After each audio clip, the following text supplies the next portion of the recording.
everyone. Welcome back to another show of the Virtual Success Show, where I'm joined by my co-host, Barbara Turley. Good afternoon, Barb. Hey, Matt from sunny Sydney. Is it sunny where you are in Sydney today? It is. And, you know, I had to think about that because we normally do these recordings in the morning, but it's... I know. It's nice to do it in the afternoon. It is. It certainly is. And how's everything going? Good. Great. We're heading into a nice time of the year here, my favorite time of the year in Sydney. And, you know, the weather gets a bit cooler, which is good. Yeah. So, but excited about today's topic. I love how we just... we powwow and come up with these problems that we see across business coaching and in what I do in outsourcing and gel them together and come up with these great topics. So what are we going to talk about today, Matt?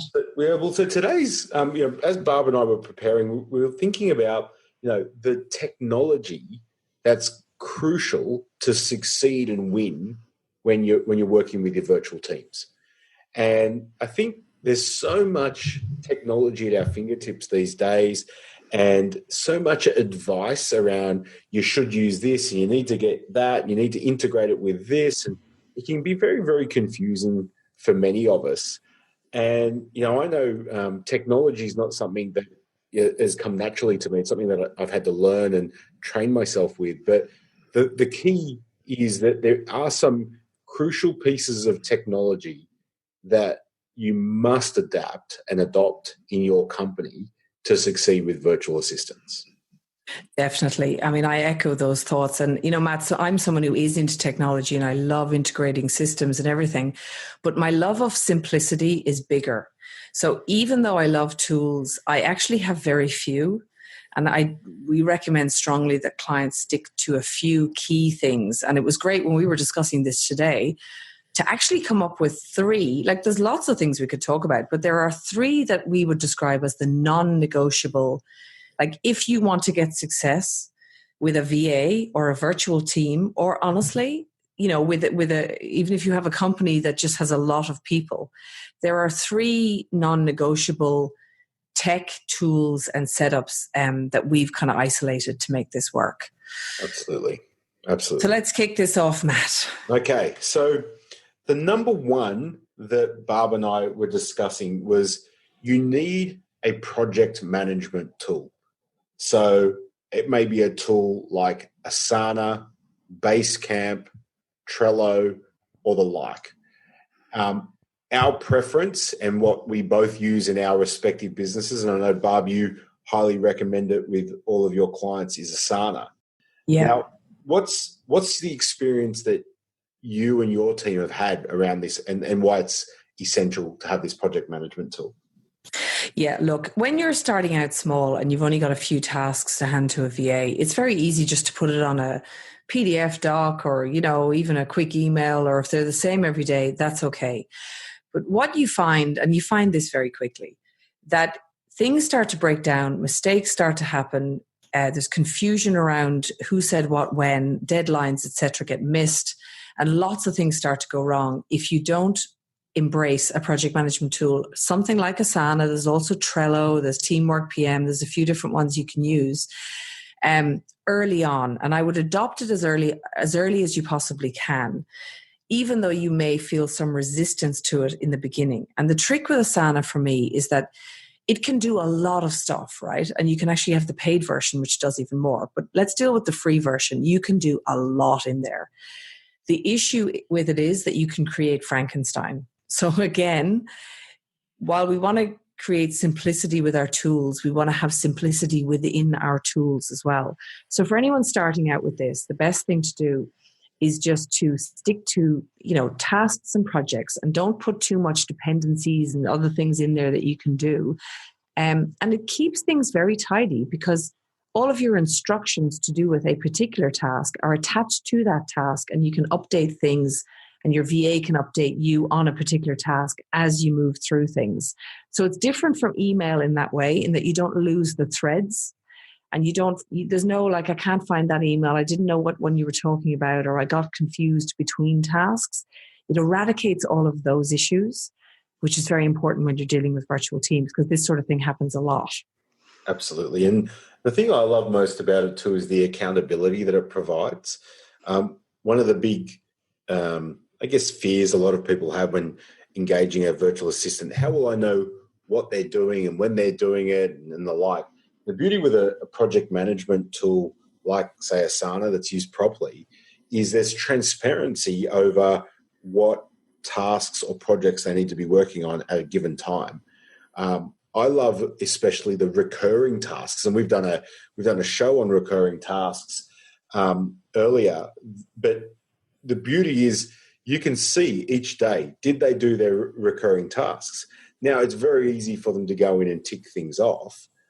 However, if you inspect it and go in, well, the accountability standards are raised because you can be sure that either the task has been done or not, whether irrespective of if they've ticked it off. But it's a and you could add. I mean, you can add stuff to that. So, for example, I used to find this. It used to kind of tick me off when they would just tick tasks off, and I wouldn't really get any depth. But it's up to you as the business owner then to decide what level of depth that you would like. So this is where you can even add reporting back into your Asana sort of flow and say to your VA, well, I would like you to tick it off at the end of the day, but also tell me the results of the day or the outcome of whatever it was that you did for the day. Even if it's something as simple as checking the live chat on the website, like say something like there were no live chats for today, so that you know that there was, there's some sort of engagement. And really, at the very best, it improves communication, task flow, and accountability. And at the very worst, there's nowhere to hide.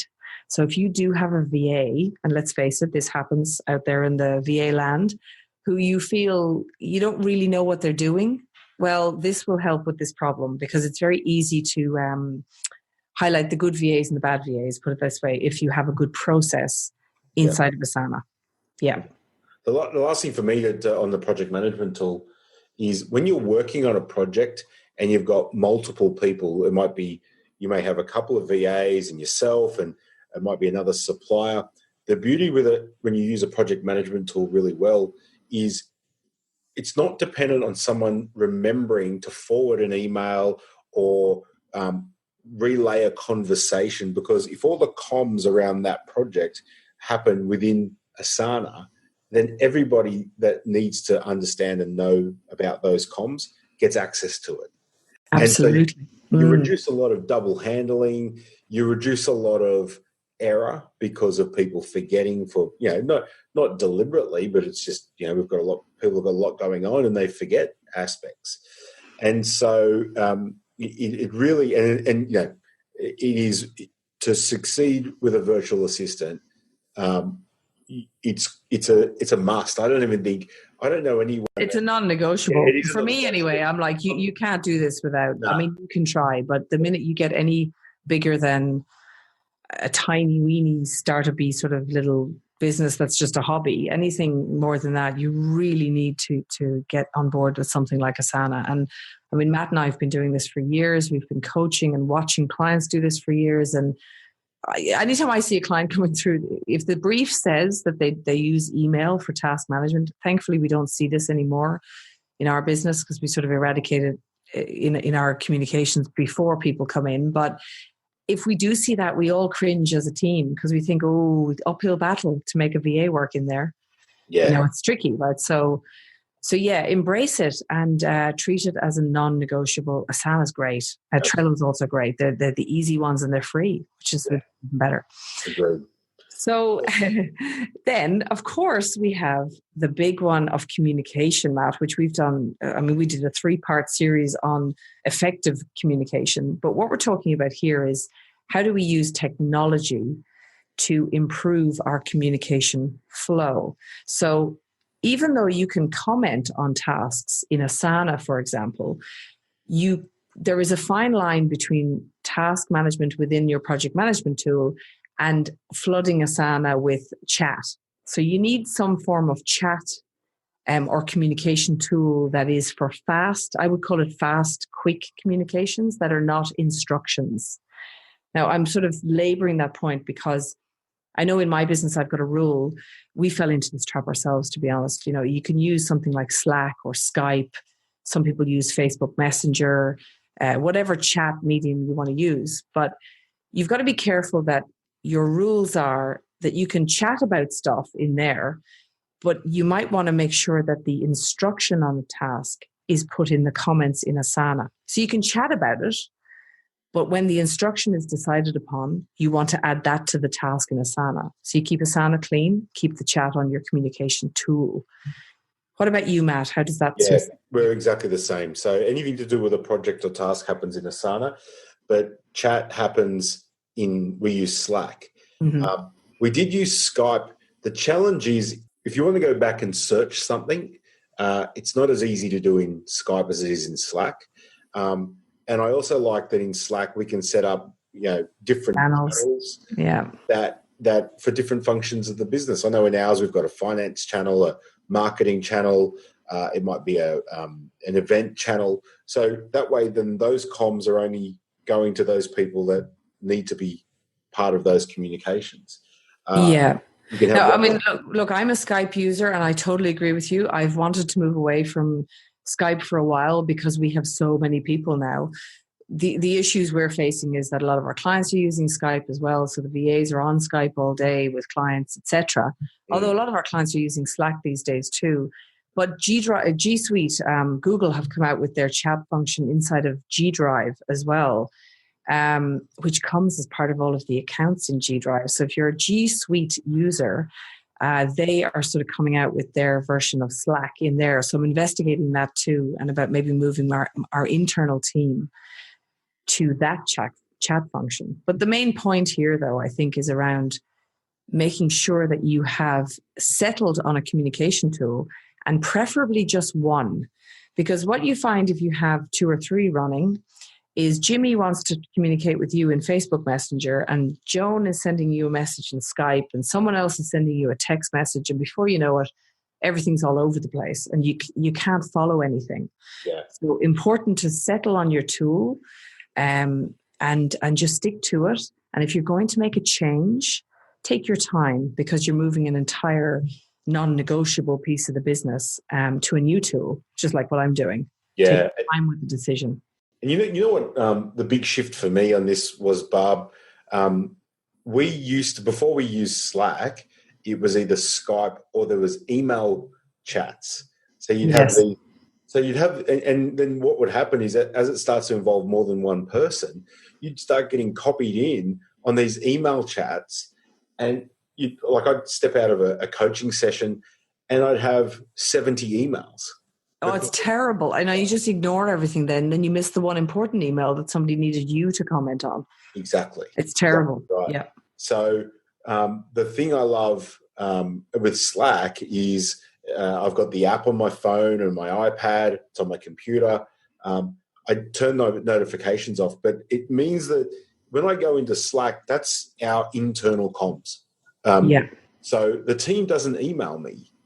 They may forward emails to me that I need to comment on, but they don't email internal comms. Our rule is you want to converse, it's in Slack, right? Yeah, we have that internal rule as well, because I'm like, email for me is not for internal or for very limited internal use. I mean, it is for me to communicate with people who want to have me on their podcast or business relationships or things that are at my level of what my role is to be involved in.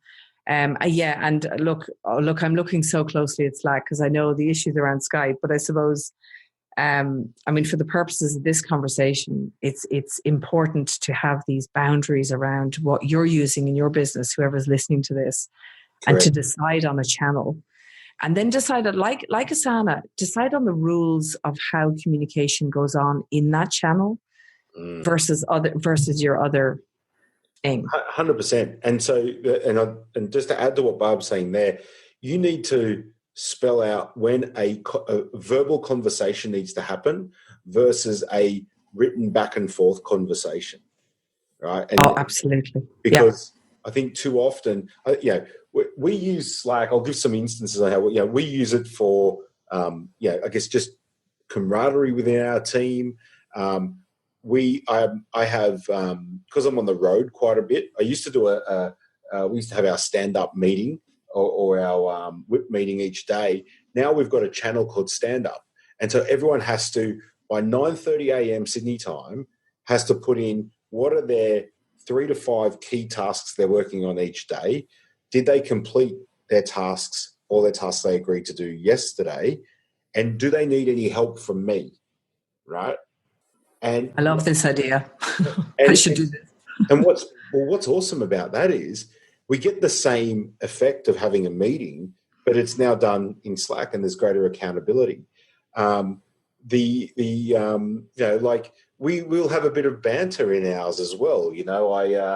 Because we can create this culture across boundaries, across the ocean, without necessarily needing to be sitting in the same office. So that's where so we have a sharing channel where you might share some photos from your weekend, or something funny that's happened in your day. You know what I mean? So it's almost like, actually we should call it lunchroom, right? It's like, yeah, I was just thinking that's a great idea. Cooler or the lunchroom, and that's the beauty of what Slack can create for you. But in line with what Barb's saying, you must have rules around communication. Otherwise, people hide behind these tools. Absolutely, yeah. And I think oftentimes I've been on. Well, let's talk about what you said about the face-to-face meeting or the voice meeting, because sometimes you're chatting back and forth and you're like, hey, let's just jump on a call. And in that instance, I mean, I know you use Zoom, I use Zoom, we actually use Zoom for webinars and recording podcasts and everything, but Zoom or one of these video tools is great for just hopping on a quick call, but you can also use Skype. So you could use Skype for that. Correct. But the trick I find, though, if you are going to have a voice call, you then need to decide at the end of the call, okay, what have we decided here in this call? And then I would put that into your task instructions in Asana. Exactly. Because what happens is people forget. I forget. Like somebody will say, do you not remember I told you that on that call we had? And I'm thinking, I don't know. I have like 400 calls a day. I don't, So I have a very strict rule internally with the team around if we have a chat in Skype or we decide something on a voice call, we actually there and then decide what we're going to update the task with and who we're tagging, who we need to do something for us, etc. And that's what brings it all together, I think. Yeah. Is crucial. So number three. Yes. You need a data management tool. Yes, because of course we all have spreadsheets and PDFs and brochures and whatever else we've got in the business. And of course, each business is about tasks and projects and communication and workflows and all that sort of thing. But attached to that is data.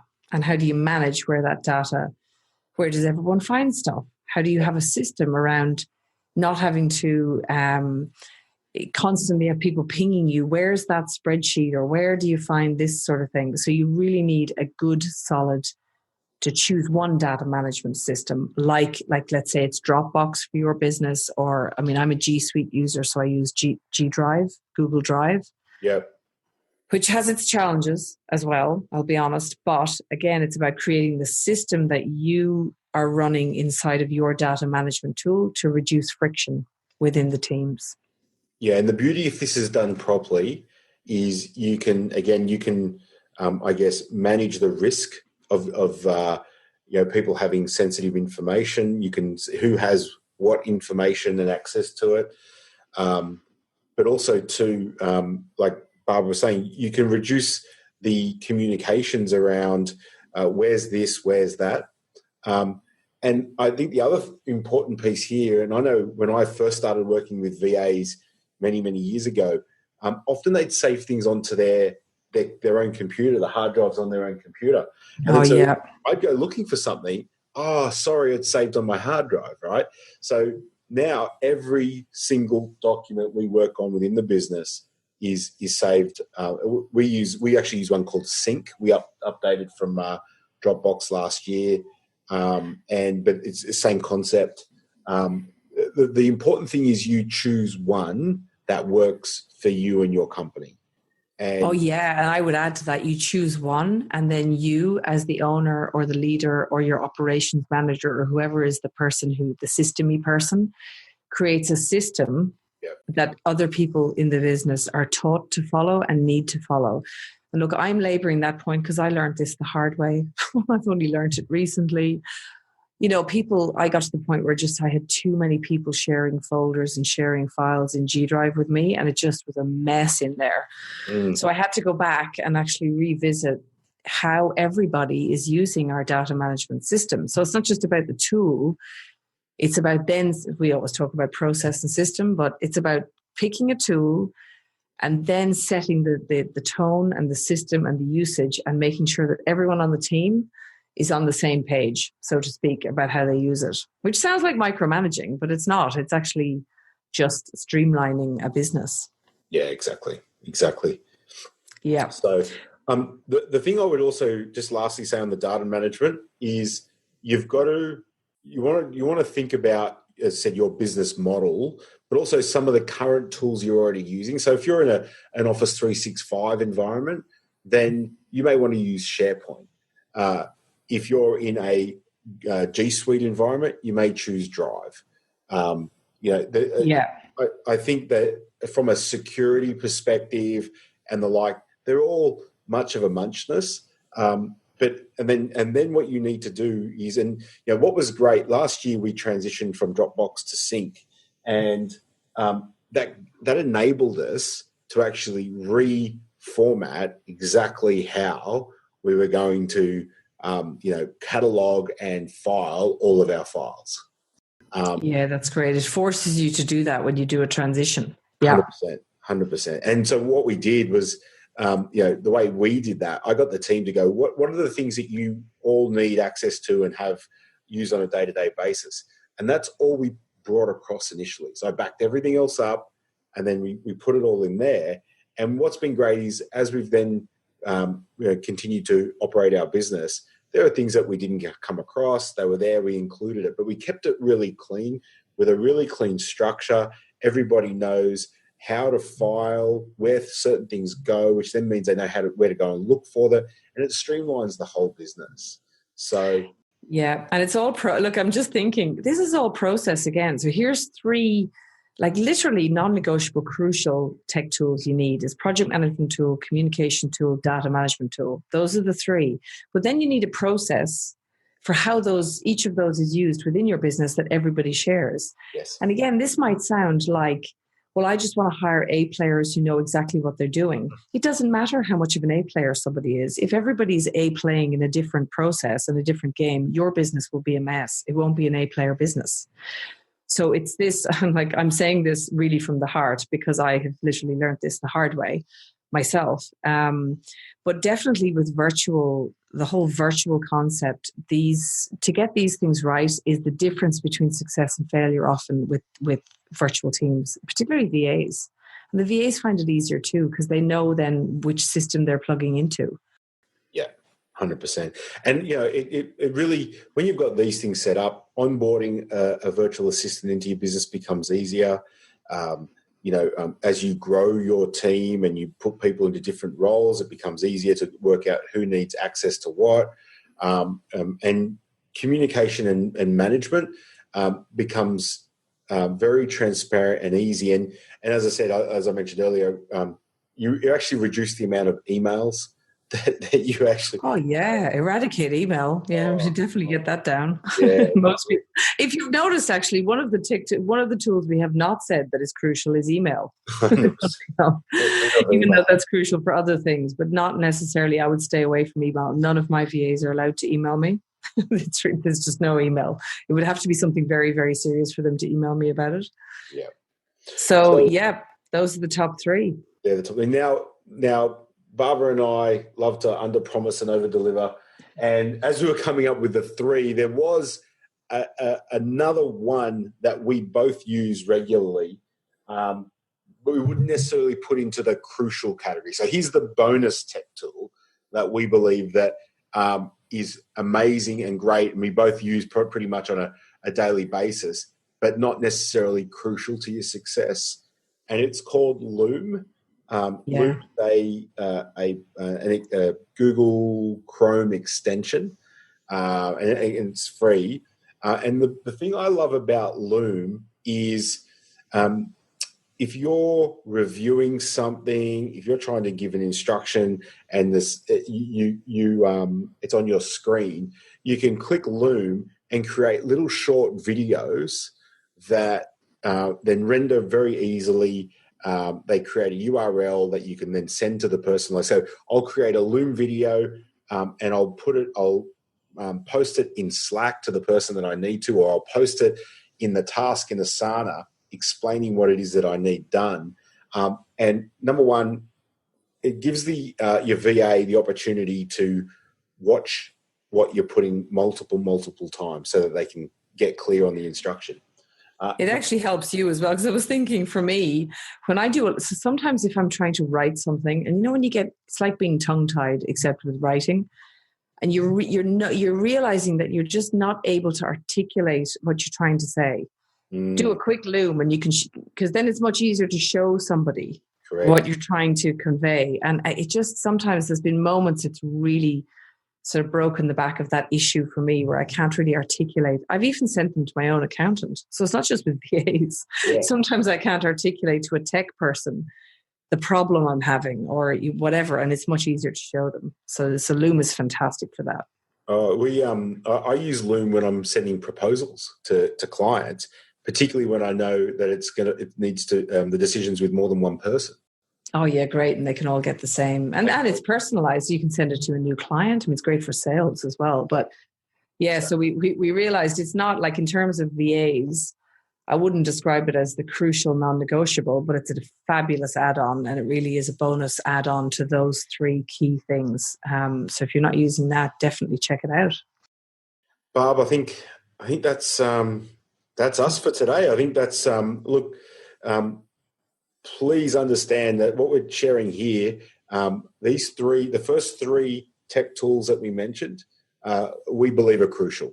If you really want to succeed with virtual assistants in your business and make your life and their life a lot easier, make sure I'd listen to this show again and give these tech tools a go. Reach out to us in the Facebook group if you've got any questions. Need any assistance or support, because we're more than happy to help with that.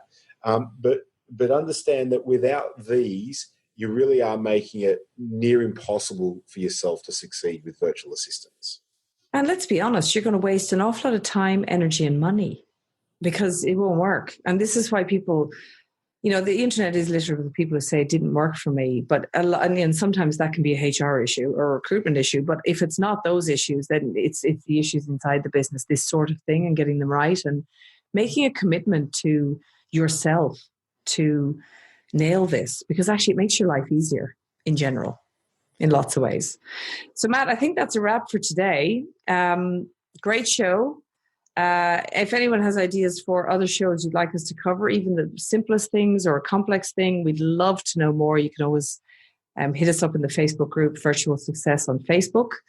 And share this around with anyone else that you think would be interested. And remember, on iTunes, we'd love a rating and a review. It helps us to get the show out to more people and help more people in this space. Because we're trying to eradicate overwhelm for business owners everywhere. And this is all part of it. So thanks, Matt. Until next time. Yeah, have a great afternoon.